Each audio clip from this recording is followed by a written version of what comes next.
Warning, the following audio transmission will forever change your outlook on society. You will no longer believe the narrative. You are about to wake up and see things for what they really are. News, facts, and opinions. This is the Doom Daily Show. Ladies and gentlemen, welcome to the Doom Daily Show. I am your host, Jester Dooms. The email, doomdailyshow@gmail.com. Everywhere on social media at Jester Dooms. The website, www.jestersvoice.com. I hope everybody is having a lovely Tuesday, January 26th of 2026. This is gonna be a Tuesday, man. This is gonna be a Tuesday. Everything's frozen right now, okay? And I'm hoping that some things thaw out today, but it doesn't look like it's going to. I'm sure I'm going to be discovering a lot of frozen problems throughout the day today here on the homestead. And that's okay. We're gonna get through it. You know, we're gonna plug away, we're gonna get through it. It's gonna be fine. I promise. Anyway, I hope you're having a good morning so far. I hope you were able to get your car out of the driveway, and I hope that, you know, you have a safe journey to or from work, whatever time of the day you're listening. I know one listener out there is probably in the shit with the snow right now, trying to de-ice things and get those things going. His hillbilly ass up at the mountaintop there, dealing with that shit. So good luck to you, you piece of shit. I hope that things are going well for you this morning, or I hope you freeze your dick off. I hope by the end of the day your coworkers are calling you Mr. Icy Wiener. That's what I'm hoping for. Anyway, moving on from that. Yeah, Monday was definitely an odd day as far as the weather was concerned here, because everything froze up Sunday night, and then Monday everything started to thaw. Okay. And then by the end of the day, Monday, everything started freezing up again. Now, today, we are just a fucking sheet of ice. Everything's just ice. I guess the benefit, though, was we decided to go out yesterday and traverse around a little bit. And we discovered that the county and the city actually did a pretty fair job at removing the snow and the ice from the roadways. Better than what I've seen them do in the past. So that was pretty exciting. You know, I was having a conversation with my wife yesterday, and I was like, you know, I said, I don't ever see us getting the kind of snowfall we would need to invest into like a salt spreader or a plow for something here. You know, is kind of what I was thinking. But then I don't know. I had these, you know, I had this thought that, you know, getting a snow plow for the ATV would be relatively inexpensive. And if you're going to have a winch on the thing anyway, it's kind of like, well, why not? You know, it's kind of a why not thing. You just put the plow on there and you're good to go. There is the idea of also having the salt spreader, which, I mean, in my eyes, it's like, I don't know if I would go through the investment of the salt spreader. I think if anything, I would go out there and plow a little bit with the ATV, and then more than likely just get one of the kids on the back to just kind of toss salt as we're riding around. I mean, I think that would be kind of the way to do it. I think that it would, for the amount of snow we get, it's like a very piss poor investment to invest in a plow. But the reality is we live on a private road that isn't getting taken care of. All right. So for me, it's kind of like it would be very beneficial for my wife to leave to go to work, or if I have to get out to run a call. You know, it would be beneficial if we're actually like snowed in, you know. So it might be something that is on the radar here, might be something that's coming up. We'll see. Maybe once we have some more storage around here for things, maybe we'll invest in a plow. I don't think the salt spreader, but it's like one of those weird, again, it's one of those weird situations. We might go a whole winter without snow, but then, you know, the next year we might get dumped on, or we might get something like this where everything's just coated in ice. And if I would have had a plow on the ATV, I could have been out there maintaining that. Not that we've had any problems, but a couple years ago, we got stuck. Every vehicle was stuck. We couldn't get out of here. I had to take my wife to work on the side-by-side. Like, it was bad. We were not getting vehicles in and out of here. We got one truck stuck trying to get another truck out. It was an absolute nightmare. So we had 3 stuck vehicles in the driveway. My father's truck, my truck, and the wife's SUV, all stuck because the snow was just like this wet packing snow. So it wasn't even a powder that if you'd spin in it for a while, you'd start to hit ground and get traction. Like, no. This was wet. It caked your tires, and then you were going nowhere. Like, it basically gave you slicks, and then you were just done. Like, just very wet packing snow. So needless to say, we weren't going anywhere that go round. Yeah. So in order to avoid things like that in the future, it probably would not be a bad idea to invest in a plow for the ATV, right? Probably wouldn't be a horrible idea. Anyway, I'd be curious to see how you guys are faring with the weather. If you want to send me an email, doomdailyshow@gmail.com, or you can go to the website, www.jestersvoice.com, and leave me an audio message there. And while you're there, don't forget, you can also, because there, I have more than one show, you could also suggest episodes for the It's Doomsday podcast, because we do take episode requests. That's our prepper survivalist show. If you've got something you want to be talked about on there, your best bet is to just send me an email. Send me an email or get on the website and leave the audio message. All you got to do is click that button at the top of the page and say, hey, I'd really like to hear you talk about this on the It's Doomsday podcast. And boom, done. That simple. If the message comes to us, we say, okay, we can do that topic, or no, we can't. The end. It's very easy, ladies and gentlemen. Very easy. Anyway, we'll be right back after these messages. Producer Scooter, if you would, go to commercial, sir.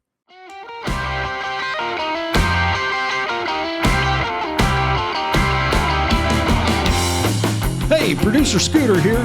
First off, thank you for downloading and participating in the wide world of Jester Doom. Please be sure to check out jestersvoice.com website. Everything you want to know is located on jestersvoice.com. If you're looking for salacious details, it's on jestersvoice.com. Don't forget to share the show with your friends and even with all your enemies. And now, back to the musings of Jester Doom.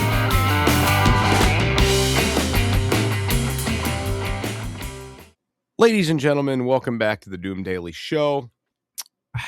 I'm your host, Jester Dooms. The email, doomdailyshow@gmail.com. But you know that already, don't you? You know that. You already know. In realm of the winter storm that came through, it seems like power is being returned to people who had lost it relatively quickly, too. There was some weird outage with TikTok. Not sure what was going on there. The internet is so full of rumors.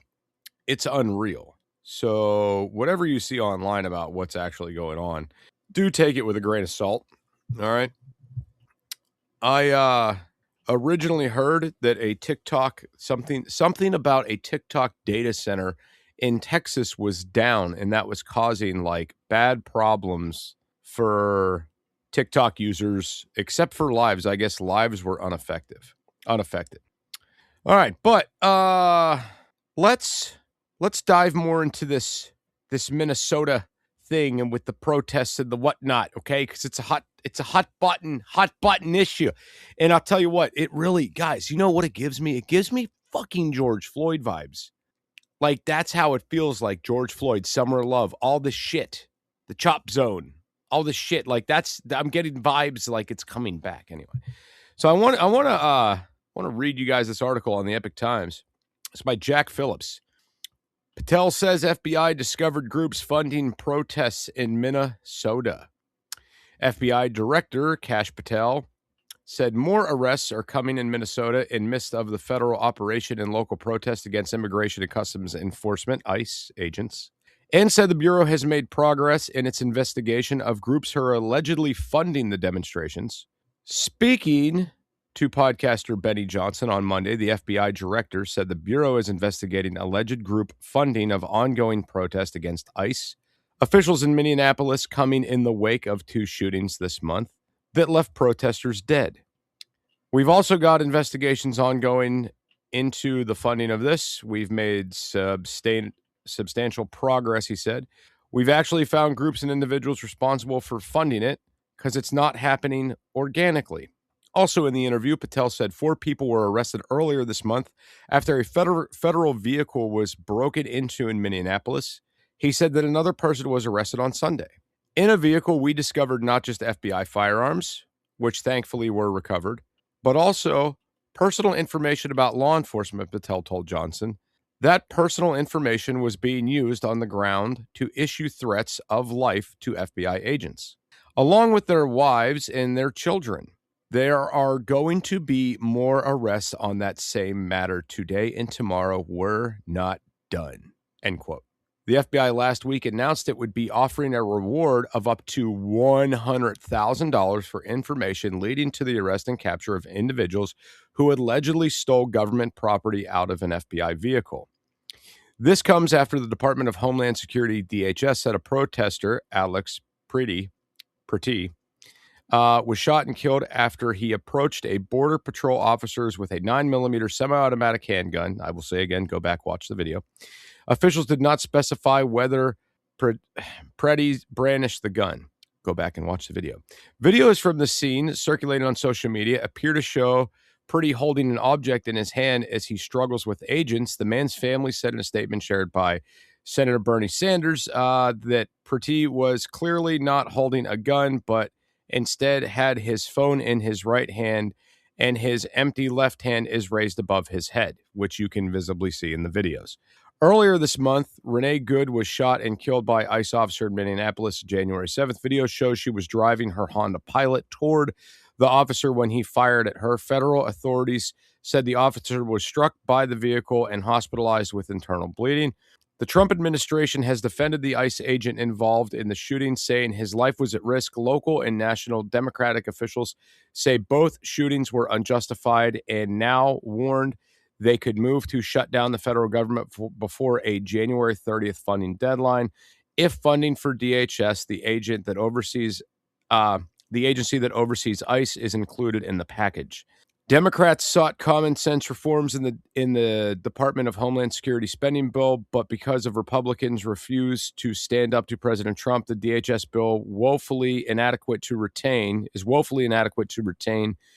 in the abuse of ICE. Senate Majority Leader Chuck Schumer said in a statement on Saturday, "I will vote no." Now, before we continue into this, we just dealt with a large government shutdown and saw things like SNAP and food stamps and everything else be disbanded. And when these things were disbanded, we started to see a lot of fraud come out. So I say, fuck it, let the government get shut down again. Maybe we could be smoking more people out that way. I think it's a great idea. All right, now let's continue into this. Former President Barack Obama and Bill Clinton also said the shooting of Petit with Obama, claiming it's a sign that many of our core values are increasingly under assault. In a statement Sunday, Clinton also offered critical comments about the Minneapolis operation and condemned the events leading to Petit's death. President Donald Trump wrote on Truth Social on January 26th that he had spoken with Minnesota Governor Tim Walz, a Democrat, and told Walz that I would have Border Czar Tom Homan call him, and that what we are looking for are any and all criminals that they have in their possession. Walz on Monday confirmed he spoke with Trump. Okay, so that's the end of that article. Wrap that up. So what I think is interesting is that in the main headline of that article, guys, I mean, I know it goes off the rails a little bit and gets into some other things here, but let's take away the key takeaways to this. Key takeaways. Number one, the protests are being funded. Gee, haven't we seen that before? I think we've seen that before. So that's number one. Evidence of funding the protest. Not happening organically. Boom. Boom. Next thing you know, water stations will be set up. Freaking OC and tear gas decon stations will be set up. Pallets of bricks will move in. Like that's what will happen. Okay, it's going to continue to escalate because this is a power play for the Democratic Party. This is a chance for them to go nuts against the right wing and just go ham. Now, you guys know I fall in the middle. I don't identify as a Democrat or a Republican. But it's just it's right out of the fucking playbook. Like, we've seen this before. And what's wild to me is, like, people can't pick up on this. Like, fucking, how stupid are you? How dumb are you to not realize we're seeing a repeat in history? We saw this shit, 5 years ago? Come the fuck on. Like, this is pure, absolute insanity. Okay? Anyway, the other thing that I think is a big takeaway to this is the absolute danger that persists when you have an FBI vehicle getting broke into, personal identification being stolen, firearms being stolen. I mean, I don't know who the fuck these people think that they are where they can get away with this. If I went and broke into a fucking cop car, fuck that, scratch that. If I broke into a security vehicle and took one firearm out of there and the guy's fucking library card, I would be sitting in fucking prison. I hope whoever broke into that vehicle, took those firearms and did all this shit, I hope they nail their asses to the goddamn wall. Now, like history has shown us, and it is too, they're reaching out to fucking past presidential candidates, past leaders, senators, and you know, they reached out to Clinton and they reached out to Barack, and it's really funny how they go to these guys to get their opinion. It's funny how no one reached out to Biden. He probably doesn't even know what the fuck's going on anymore. He probably doesn't even know what's happening. But I don't know. It's a repeat in history, and you know how this works with the ripples in the pond. We are going to see things get progressively worse. Okay? That's what's going to happen. And I caution you to avoid these fucking cities. I caution you to avoid these protests. Like if you have a friend that is contacting you and they're like, hey man, we're going to go down to that protest this weekend. Do you want to go? Your answer should be no, I don't want to go. And you shouldn't either. Like that should just simply be the end, because it's not even the idea of, are you doing the right thing? Or are you doing the wrong thing? Or, you know, it's like, ladies and gentlemen, it's not safe for anybody. It's not safe for the law enforcement officials. It's not safe for the protesters. This is bad, and it's getting bad by design. It has just been confirmed that they're funded. So what do you think's coming next? If somebody's funding it, they want fucking violence. And you do not need to be subjected to that shit. Stay the fuck home, man. Stay the fuck home. Don't go out in that shit. Okay? Just avoid it. Stay home. Don't go. Like I keep stating and saying over and over again, let these federal officers do their job. They will come through. They will do what they need to do, and then they will leave, and they'll be on to their next destination, performing their next operation. The end. A lot of people got mad at me when I said, there's people that gave me shit when I said just comply. They're like, that's a big weird thing for you to say, Dooms, is comply. Like, that's coming out of your mouth. And I'm like, yeah, this situation is like a fish trying to negotiate the water. It's not going to happen. And if you push, they're going to push back, and they're going to push back a lot harder and a lot fucking meaner. So like I said, I caution all you to just kind of play nice, move along, and don't fuck around. You know, the end. There's no more, there's no less. In the next coming weeks, we are going to see more crazier shit, guys. You got it. So think about this. We're not even through the first month of the year. Think about that. All this craziness has went down. Like if you listen to the show every day, we cover like pretty much all the crazy happenings that take place. And there's been a lot of shit already in the first month of the year, which is telling me society is on edge. They're pissed. People are getting desperate. They're not happy in their daily existence, probably because the daily existence is so hard right now because the economy is doing some weird shit. All right. And I'm watching it. I'm over here like shopping for things and looking at the prices and stuff. And I'm like, Jesus, man, what the fuck is happening? What the fuck is going on? And it's just, it's getting worse. And again, I caution everyone to just avoid these protests and these things, these catastrophic things that could happen to you if you go. Just avoid it. Anyway, Producer Scooter, hit that button. We'll be right back after these messages. Hey, Producer Scooter here.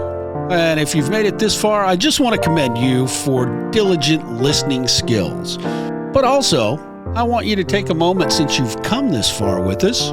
Send an email to doomdailyshow@gmail.com. Let us know where you're listening from. If you have any ideas for something you'd like Jester to address or talk about, send us an email. That's doomdailyshow@gmail.com. Thanks for listening.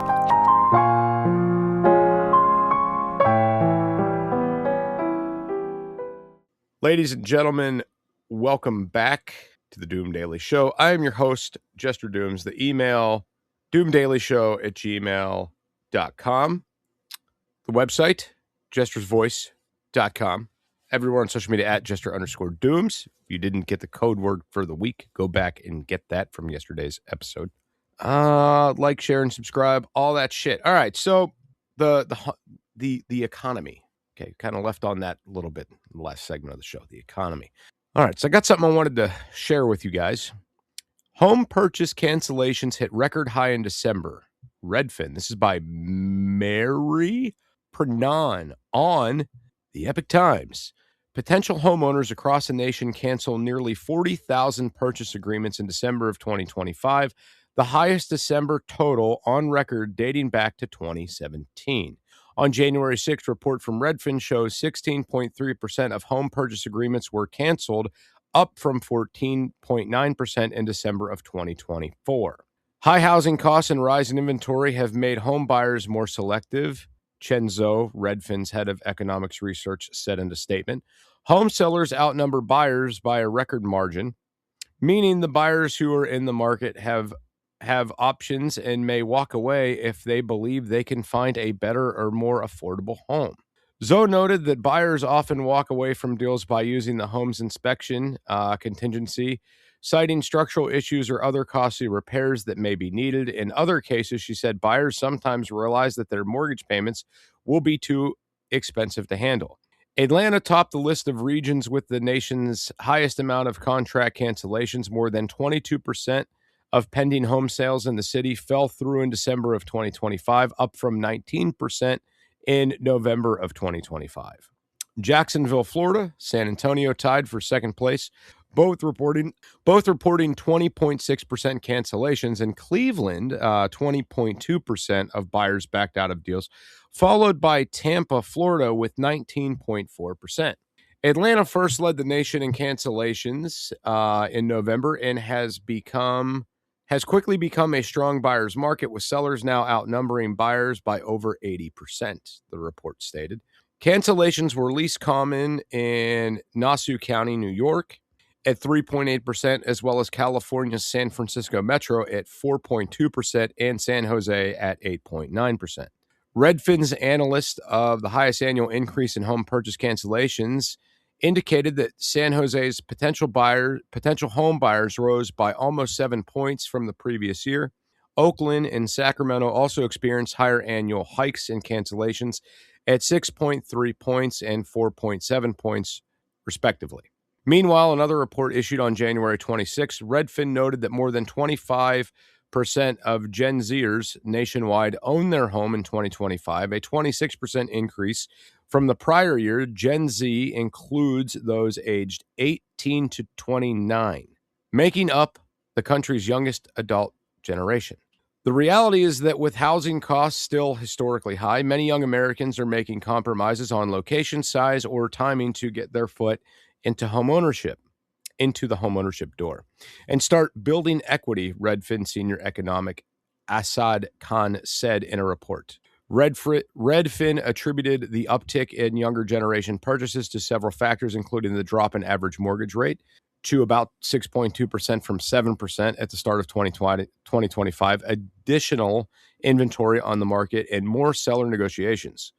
Millennials aged 30 to 45 also increased their home ownership rate to 55.4%, up from 54.9% in 2024. For older generations, according to the report, home ownership is holding steady, with Gen Xers at 45 to 61 and at 72.7%, and baby boomers age 62 to 80 at 79%. Higher home ownership rates for older generations are expected as they have had longer to amass money to buy homes, and many older Americans found it easier to buy homes because costs were lower in the past decades, the report said. Still, younger generations accounted for a slightly larger share of new home buyers in 2025. Those aged 60 and older accounted for just 23% of all homes purchased in 2025, down from 30% in 2024.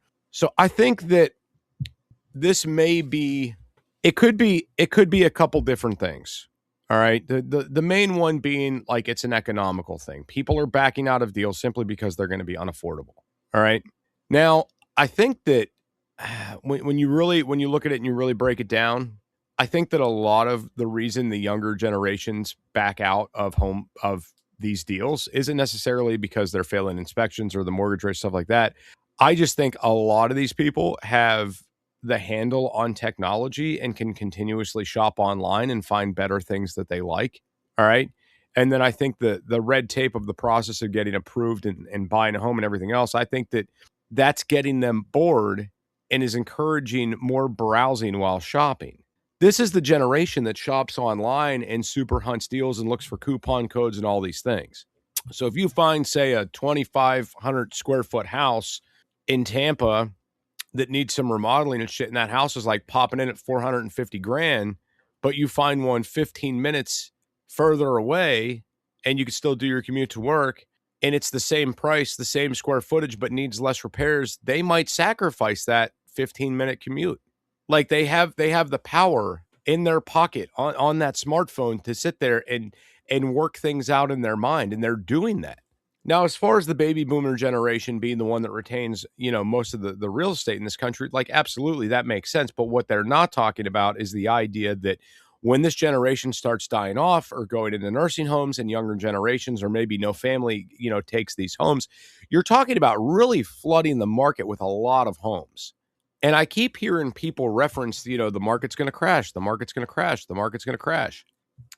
And it's probably going to happen. Okay. It more than likely is.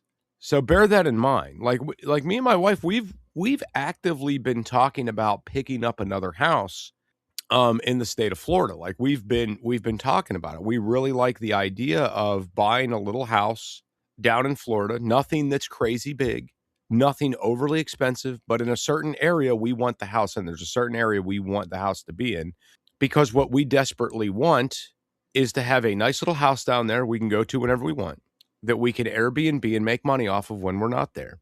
And if we ever decide like, hey, we want to retire and we want to spend the rest of our days in Florida, we'll already have a house paid for, ready to go, done. So that's more or less the plan, more or less. So we've been actively watching the market for this crash. Like we've been watching some things and seeing how things are trending and whatnot. And we've been trying to keep an eye on what we see other people doing. And the problem is like what's killing me, and I think this shit's wild. You have people continuously overpaying for what they're buying. That shit to me is insane. Anyway, that's all the time we have for today. Come back tomorrow for another exciting episode of the Doom Daily Show. Mr. Producer Scooter, if you would, sir, hit that button. News, facts, and opinions.